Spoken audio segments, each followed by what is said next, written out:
In the last video, we went through the 5 human design types and the strategy for each type.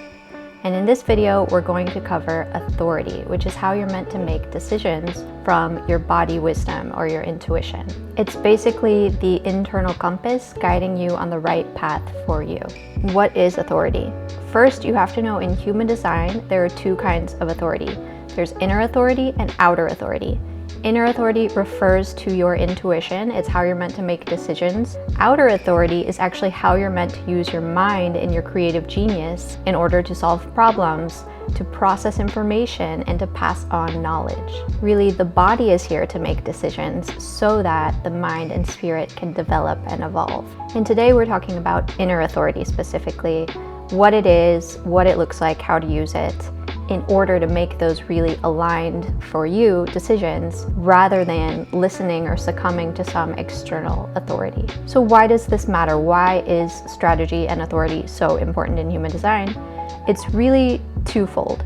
First, the mind wants to be in control of our lives. You can call it the ego if you want. It's afraid of letting go, and it wants to micromanage every aspect of our days, and it's often very judgmental about ourselves and others. The second part then, your mind is really using all of its amazing energy and resources trying to manage your day-to-day existence instead of being free to do what it's really here to do, which is to share that creative genius that you are capable of with other people.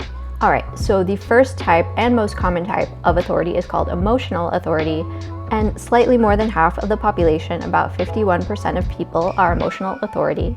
And what makes someone this is having the solar plexus center defined. This is the seat of emotions, and that is what emotional authority is all about, really feeling instead of thinking. Now, your emotions will come in waves, and there are different waves for different types of emotional authority, and that's something we can cover in a future video. Really, the point of the emotional wave is to allow you to gain clarity over time. So when you're in a low, when you're feeling melancholy, you're gonna see something from a different perspective than when you're in a high and you're feeling great, or when you're in a neutral place. And so by giving yourself time to see things over the course of your wave, then that's how you're able to get a clearer picture of what's right for you. So in human design, they like to say there is no truth in the now for an emotional authority.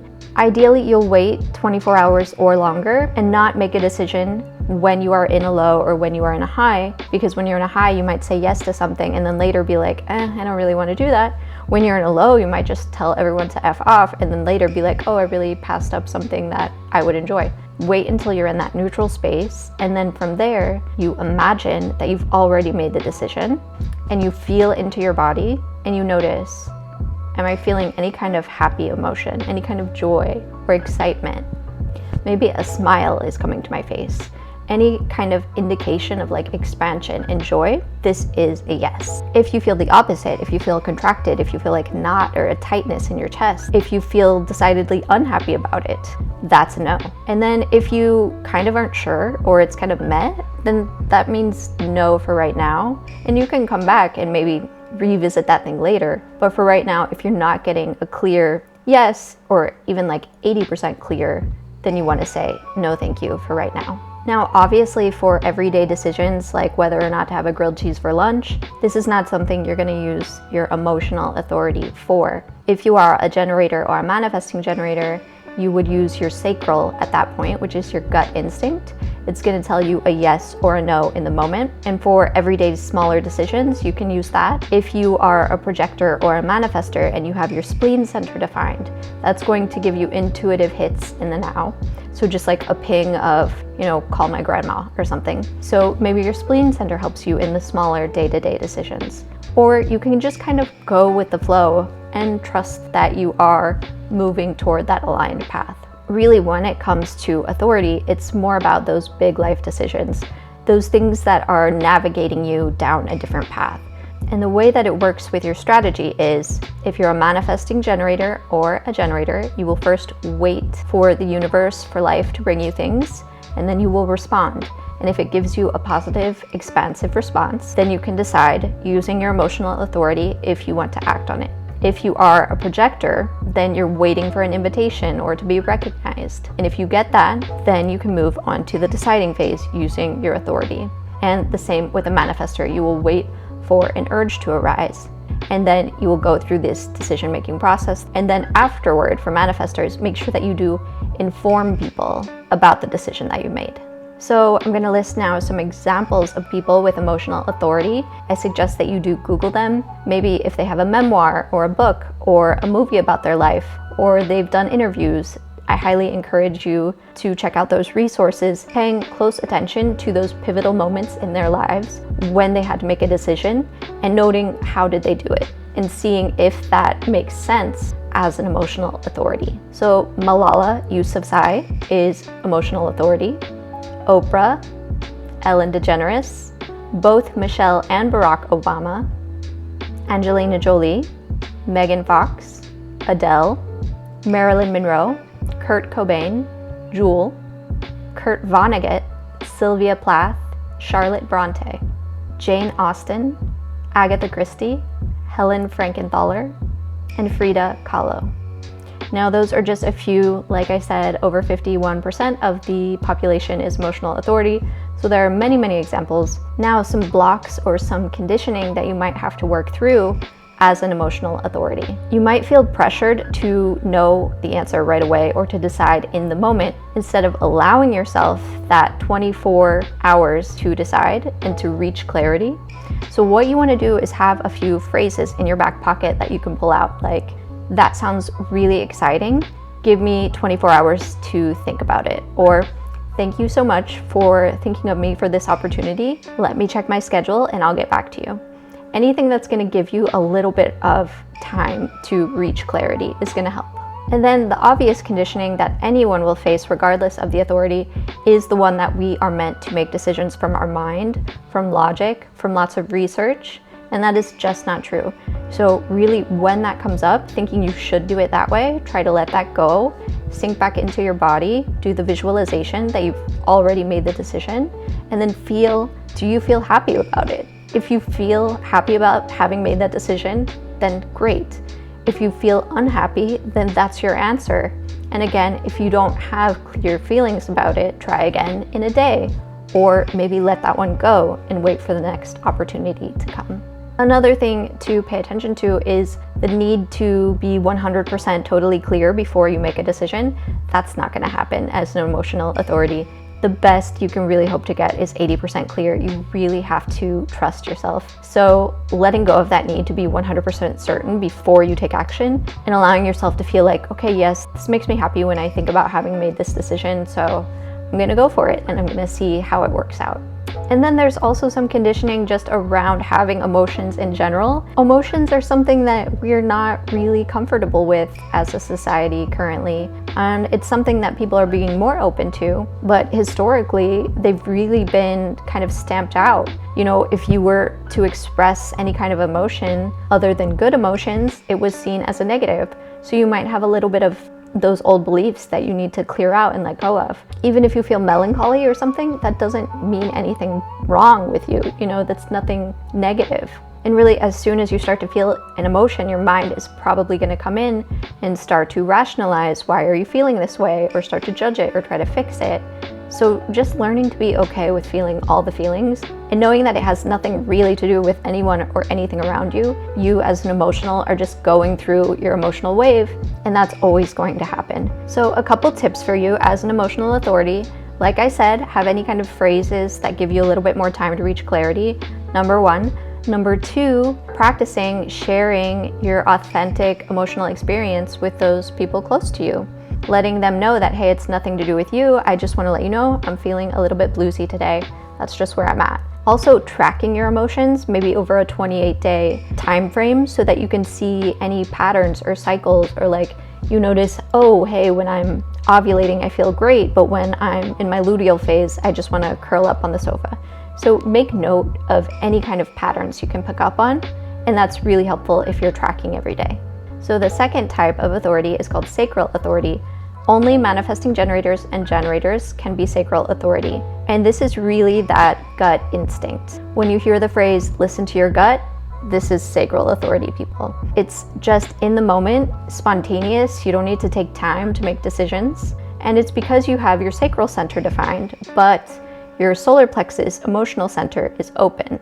So you're not clouded by those emotional waves. And so sacral authority is perhaps the simplest one. And the way that you use it is first as a generator or manifesting generator. You're going to wait until life brings things your way. You're going to respond to it and think like, does this expand or contract me? If it feels expansive, then you can go on to, do I want to do this? Do I want this? Yes or no? And that is critical that it is a yes or no question, because the sacral center, it doesn't respond to open-ended questions. It can only answer yes or no. And so you have other awareness centers that can help you piece together more information, but really the sacral is just, yes, I have energy for this, or no, I don't, because it is the center of life force energy. So it's telling you in that yes, oh, I have energy available for this, or this will energize me further. So when you are feeling for that yes after the thing has been presented to you and you're just, is this a yes or a no for me? You don't even really have to visualize that you've made the decision. You can just like in the moment, the thing is in front of you, is this a yes or a no? Some people make sounds like, Some people might say yes, or you might just feel like a pull, like a physical pull toward it. You might feel desire, because the sacral is not just the center for life force energy, it's the center for creativity and sexuality. And so those are all ways of your sacral telling you, yes, let's go for this thing. And if you feel the opposite, like you have no energy for it, like you kind of are repulsed, then that's a no. And if it's anything in between, then it's a no for now, because often you have generators or manifesting generators experiencing burnout. And that's just because they're so capable that they take on all of these things that aren't really a yes for them. And then they have no space or energy to complete all that. And so what you want to do is make sure that you're clearing the plate of anything that's not a true yes, so that you can generate more feel-good energy and not get burnt out. So some examples of people with sacral authority: Buffy the Vampire Slayer, Martin Luther King Jr., Mahatma Gandhi, Rosa Parks, Greta Thunberg, Dolly Parton, Janis Joplin, Madonna, Britney Spears, Beyonce, Ludacris, Shakira, Jennifer Lopez, Kate Moss, Kim Kardashian, Selena Gomez, Scarlett Johansson, Katy Perry, Audrey Hepburn, Coco Chanel, Louise Bourgeois, Edgar Allan Poe, Octavia Butler, and Glennon Doyle. So some conditioning that you might need to work through as a sacral authority is the need to overanalyze or to second guess yourself, rather than allowing yourself to spontaneously decide in the moment what is right for you. There can also be trying to respond to something that's from your mind, and that's not how it works. It's something on the physical plane, something you can access with your 5 senses. So if it's something that you're just thinking about, that's not going to be using your sacral authority correctly. So a couple of tips for you. You can try having a partner or a close friend ask you yes or no questions, and then just your immediate response, whatever comes out, that is probably your sacral communicating. You can start with something easy like, are you sitting on the sofa? Are you wearing a hat? And then build up to more questions like, do you want to go to Rome? Or, whatever you're trying to get clarity on. That might be helpful for you. You can try meditating with the mantra VAM. This is to activate the sacral chakra. You could even imagine like a warm orange glow when you're doing that. So you can start practicing by using that first gut instinct and trusting it in low consequence scenarios. So, opening up the fridge and just whatever you are drawn to, that's what you want to eat for lunch. You don't have to overthink it like, oh, should I be eating bananas? Maybe that has too much sugar. No, the mind is not here to make decisions for what is right for you, because it can be overloaded with tons of conflicting information. So just trusting your gut in small, low stakes situations, and then you can build up your trust muscle for something bigger. Now, the third type of authority is called Splenic Authority, because it comes from having a defined spleen and then an open sacral and open solar plexus centers. This type of authority is only going to occur in projectors and manifestors. And the spleen is an awareness center. It's the oldest awareness center, and it is the source of our survival instincts, and really instincts in general. Its main job is to say no to anything that is unsafe or unhealthy for you. And so my coach likes to say, with the spleen, no news is good news. So if you're not getting a clear no from it, then it's probably okay to proceed. So first, you want to make sure you're following your strategy. So if you're a manifestor, you're waiting for that urge to arise. If you're a projector, you're waiting for the invitation, either like an energetic invitation or an explicit one. And then you can do this decision-making process using the splenic center. So you'll immediately want to come into your body, and the first intuitive instinctual hit, that is your spleen talking. It usually just talks once in the moment, and then that's it. So if it's something that's like nagging at you, that's probably just anxiety from your brain. That's not your spleen. So when you're feeling into your body, you want to ask, does this feel right? Does this feel aligned? And listen to any instinct that you get, and don't second guess yourself. Your body will know if it feels right or feels wrong. And if you don't get a clear answer, then again, it's no for now, because you want to really save your energy for those things that are aligned. And then once you get your answer, if you're a manifestor, you continue by informing those people that might be impacted by the decision. All right, so some examples of splenic authority: Nelson Mandela, Maya Angelou, Sahara Rose, Gary Vaynerchuk, Fran Meneses, Jennifer Aniston, Mariah Carey, Diane von Furstenberg, Zlatan Ibrahimovic, Michio Kaku, Herman Melville, Amy Poehler, Rosanna Arquette, Tegan and Sarah, J.K. Rowling, Susan Sarandon, Leila Slimani, Jeff Bezos, Nicolas Cage, Fidel Castro, Jackie Chan, and Miguel Angel Felix Gallardo. So some conditioning or blocks that you might have to overcome for your splenic authority is trusting that you know what you know, trusting that you are actually able to channel, you have great instincts, and you can really download inspiration from the divine at times. People with splenic authority can make great, wise teachers and mentors. You might have a lot of self-doubt or thinking that you need to, analyze the situation more before making a decision, rather than honoring that initial instinct. And if you haven't been listening to your instincts for a while, they could be cloudy, or you might have a lot of anxiety around making decisions. Just remember, if it is kind of a nagging thing, that's probably not your splenic authority. It's usually just a one-time clear in the moment. Some tips for working with this include having either a notebook, like a physical notebook that you carry around and you can jot down any pings that you get, or you can use the Notes app on your phone to list out anytime you get one of those intuitive hits. And then practice trusting that by any of those smaller intuitive hits that you get, honoring them. Like if you got the instinct to go to a certain store, go there, see what happens. You don't know until you try it and start trusting yourself. The fourth type of authority is called ego authority, and it's really about the correct use of ego and willpower. It is the rarest form, and it is only for manifestors and projectors. And it comes when you have your ego center defined, but then the spleen, sacral, solar plexus are all open. The ego center is also called the heart center. It's the center for willpower, motivation, resources on the material plane, and worth or value. So you, with a defined ego, it means that you do have consistent willpower and motivation to go after the things that you want. And really having ego authority is just that. It's about what you want, what is going to serve you, what is going to benefit you. Because by doing the things that you think just selfishly benefit you, you're actually going to be living in that aligned way that is going to somehow end up serving humanity in your greater purpose. So you want to go toward things that will make you feel empowered, that will serve you, that will benefit you, that you're motivated to do. And you do this by first, as always, following your strategy. So you're a manifestor, you're waiting for an urge, you're a projector, you're waiting for that invitation. And then when that comes, with ego authority, you can really take time to talk it out, make sure you understand all of the potential benefits, what is the pay like, get some details about it, and then you can drop into your body and feel into your heart region and feel if it feels expansive, or if you feel excited or motivated to do it. And then ask yourself, do I want this? Is this something I'm motivated by?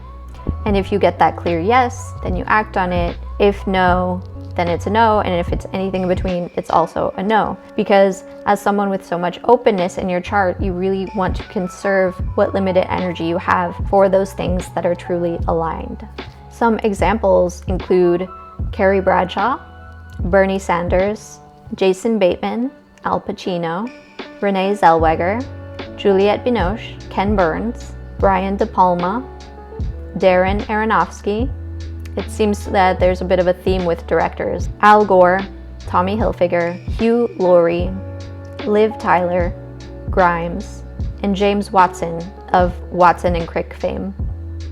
So the main conditioning you might have to contend with as an ego authority is that fear of being selfish or coming across as materialistic. You might feel responsible for others, you might try to act out of obligation instead of what is really aligned for you. You might have a fear of offending people, or you might have kind of beliefs that money is bad or people who go toward money are greedy. Or you might confuse the mind-driven ego, which is something we all contend with your true authentic ego and use that authority incorrectly. So my tips for ego authority: if you are familiar with the To Be Magnetic brand, they have a form of manifestation where the practices inside are really ideal for someone with ego authority because they're about raising your self-worth through visualization and hypnosis and finding expanders, those people that help you see to believe what you want is possible. So I highly recommend, if you haven't checked that out and you are an ego authority, go check out tobemagnetic.com. And if you have a hard time connecting with what it is that you're motivated by, what it is that you truly desire, maybe doing some free writing or journaling, or talking it over with a friend, not to get their advice, but just to be able to have that sounding board so that you can help get clear on your own desires. All right, so authority number 5 is called Self-Projected Authority. This is only for projectors, and it happens when you have the G center defined, but all of the centers below that we spoke about are open. The G center is also called the Identity Center. It's the center for love, direction, and your sense of self. So you are someone that has a strong sense of direction, and not just navigational direction, but a sense of direction in your life. And you're able to tell the direction that you are meant to go when you put your thoughts into words, either by speaking or writing it down. But really, you're someone that needs to get clarity through externalizing your thoughts. You need to talk things out, to hear yourself speak, to bounce ideas off someone else. So you can do that by leaving voice messages to your notes or recording a voice memo to yourself when you're out on a walk. Nobody is going to know that you're not talking to someone, but just by voicing it, it's going to help you get more clear about what is right for you. And the reason is because when your thoughts are in your mind, they're kind of swirling around, but just through the process of structuring them into words and sentences, then you're gaining clarity just in doing that. And so you'll have a much better understanding about how you feel about something just by externalizing your thoughts on it. First, before you do that, always follow your strategy, so you're waiting for that invitation or recognition, and then you start talking about it. Maybe you have a close friend that can be there to kind of mirror you. So they're not there to offer you advice or guidance or their opinions, but just so that you can speak about it and they can notice, oh, your tone of voice got really happy when you were saying this. Or I noticed from your tone, there was some tension, I don't know. So they're not really there to help you decide. They're just there to help you hear the emotions coming out in your words or the specific phrases that you're using that might point toward an answer. And when you've reached the right conclusion, you'll know because you'll have this feeling of knowing in the center of your chest. It will be just yes, this is the right direction, or no, it's not. Someone who talks about this often is Hillary Rushford, who you can find on Instagram. She calls it verbal processing. She says, I'm someone that needs to verbal process. I can't just decide things. And so that might be you if you are a self-projected projector. Some other examples are Katie Dalebout, who has a podcast called Let It Out and another one called Spiraling that you might want to check out. Lisa Kudrow, Viola Davis, Chris Brown, Kristen Stewart, Michelle Gondry, Mick Jagger, Caitlyn Jenner, Christian Louboutin, Bob Marley, Megan Mullally, Napoleon Bonaparte, Barbara Streisand, Audrey Tautou, and Harry Truman, who I'm actually going to cover as well in the upcoming President's Day human design video. So if you're curious about who's been running our government for the last 100 years, make sure to subscribe and hit the bell so you get notifications for when that comes out. Now, one of the main blocks of a self-projected projector is the fear that you're speaking too much, you're taking up too much space, you're always the one that's talking. And that's perfectly okay. You are meant to talk in order to get clarity about what you think and feel about things. You might worry about being the center of attention, or you find you don't want to be the center of attention. And so in that case, maybe you just have one close friend that you use as a sounding board in those moments when you need help getting clarity. Or maybe you do that thing that I said, where you just go for a walk and you leave yourself a voice note that you can listen back to, and you don't need to involve anyone else. Or you might worry that you are starting to become codependent, or like you need other people to get to clarity, and that's not the case. You can find it on your own. It's really just about externalizing and verbalizing those thoughts. So some tips. Try to warm up your throat chakra by singing in the shower or when you're driving, just getting used to using that muscle. Maybe talk to yourself during the day, just start talking out loud. And start paying attention to the language that you're using. Anytime you hear yourself saying, I should do this, or I have to, or I need to, those are clues. So not only are you verbalizing and talking things aloud, but you want to note what are the words you're using, what is the tone that you're using. So number 6, really the last true type of authority is called mental authority. This again is only for projectors, and it comes when you have the ajna center defined, and you can have either ajna throat, ajna crown, or you can have throat, ajna, and crown. But everything else in your chart is open. Mental authority is sometimes called environmental authority because you're so open that you're really influenced by the environments that you're in. And so when you are trying to decide on things, you might want to make sure that you're in a really conducive environment to you, one that feels cozy. And because you're so open, you also need more time to mentally process things before you make a decision.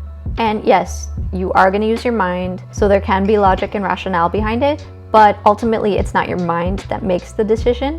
It's just used in the deliberation process. The decision still comes from the feeling in your body of correctness. So first, you're listening to your strategy, which is waiting for that energetic or explicit invitation. Then you are going to talk about this opportunity, ask questions, find out the details, the specifics, really use your mind as a tool to help you get clear on how you feel about it. Then you want to drop into your body and ask, does this feel right? Do I feel clear? Eventually, after talking about it, deliberating on it, you are going to get to a place where you feel like, okay, I know. To help you understand what that might be like, I asked my friend who is a mental projector, and she said this: when I made decisions in the past that have felt aligned, it was because of the information that helped me to make what I think was the right choice. Sometimes that information can be information I have about myself, like my natural love of art, fashion, and dance, or it could be actual information or data. The yes answer I get feels like energy. It feels like ideas freely flowing through my mind, like clarity. So that's what it is. It's that sense of having clarity after enough deliberation. Some examples of mental projectors that you can investigate: Halle Berry, Sarah Michelle Gellar, Ellen Burstyn, Ted Danson, Brendan Fraser, Abraham Lincoln, Isabel Marant, Pablo Picasso, Max Planck, David Schwimmer, Lily Singh, Desmond Tutu, Michelle Williams, and Serena Williams. Now, some conditioning or blocks you might face as a mental projector: you might notice that you start to overanalyze things, not ever going from that deliberation to the knowing, but just forever looping on the deliberation. If you have the crown center open, you might feel a lot of mental pressure to figure things out. You might be considering like shoulds, or what society thinks success is meant to look like, instead of thinking about like how is it good for you or not. So if you notice yourself saying, I should, I have to, I need to, but the feeling of desire isn't there, then it's probably not the right way to go. You might notice that you live up in your mind and you kind of forget about the rest of your body. So doing any kind of embodiment practice like breath work, yoga, exercise, dancing, just hiking in nature, anything that gets you back into your body can be helpful. And you might find that you look to others for their advice or what do they think, and that's not really what you're meant to do either. You can use people as sounding boards to talk things through, but ultimately it's your own mind that's going to deliberate on this and your own body that's going to feel the clarity, so no one else can tell you what's right for you.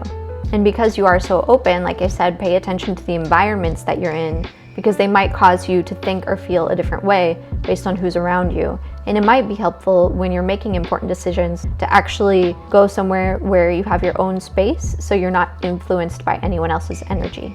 So that's it. Really, there are 6 authorities, because the last one is called No Authority or Lunar Authority, and it's just for reflectors. And like I said in the previous video, reflectors, their strategy is to wait a lunar cycle, which is about a 28-day cycle. This is because reflectors are completely open with no defined energy centers, and so the shifts of the moon, they'll actually feel those. And so by taking note of how they're feeling each day for that 28-day cycle, that's how they're able to get to clarity. So when making small, everyday decisions, reflectors, you just trust yourself and go with the flow. But for larger decisions, things that you'll have to live with the consequences of, you don't want to wait that 28-day cycle. So if it's a full moon, when you get the opportunity that comes your way, give yourself until the next full moon to give an answer. Because you are, like I said, influenced by the moon, but you're also influenced by everyone around you. And so answering in the moment is likely not going to be aligned for you. Giving yourself the time, how do I feel about it today? How do I feel about it the next day? How do I feel about it when I'm here? How do I feel about it when I'm at home? And maybe journaling on it every day. Then you're able to, okay, the 28-day cycles has passed. Now I have clarity. Now I understand what I need to do. And so, like I said, for mental projectors, it's the same for you in that environment is very critical. When you're thinking about the decision you have to make, you might want to go somewhere by yourself so you're not influenced by other people's energy. This means that having a daily journaling practice is fantastic for you, because you'll be able to spot patterns or see trends or just notice how your feelings are changing from day to day. And then at the end of that 28-day period, you will have clarity about the direction you need to go. So some examples of reflectors with lunar authority. All reflectors have lunar authority. Chica, Sandra Bullock. You know Sandy B always brings it. Margaret Atwood, Peter Dinklage. I drink and I know things. Salvatore Ferragamo, Fyodor Dostoevsky, and George Eliot. And some conditioning that you might have to work through. Obviously, the fear of missing out, thinking that if you take a month to decide, opportunities will pass you by. So maybe just test it. Maybe you do take a month to decide one time, and then you can see how did that work out for you. And by just experimenting with it, you can learn to trust yourself and see if it's right for you. You might notice that you just let other people decide for you, or based on, oh, when I'm with this group, I just kind of order this thing or do this thing, and when I'm with this group, it's this way. And notice if you're kind of chameleoning and just going with the flow of what other people around you are doing. And lastly, as being a very open being, that makes you very, very sensitive to the environment and the people around you and everything that's going on in the world. And so not being afraid of that sensitivity and vulnerability, but really expressing it and sharing it and owning it. Another tip is to track the moon cycle. Also, if you have a menstrual cycle, you can track that as well and see if there are any like syncing up happening. And then to do any kind of grounding exercises, yoga, breathwork, meditation, anything to get you back in your body will be helpful as a reflector. So those were the 7 authorities. Now you know strategy and authority, which are the 2 vital things in human design, and it's really all you need to start your human design experiment. Go forth and experiment, and please share in the comments any instance where you've used your authority and what was the result, because I would love to know. And as always, if you like this, please hit the like button, subscribe, and I will see you next time.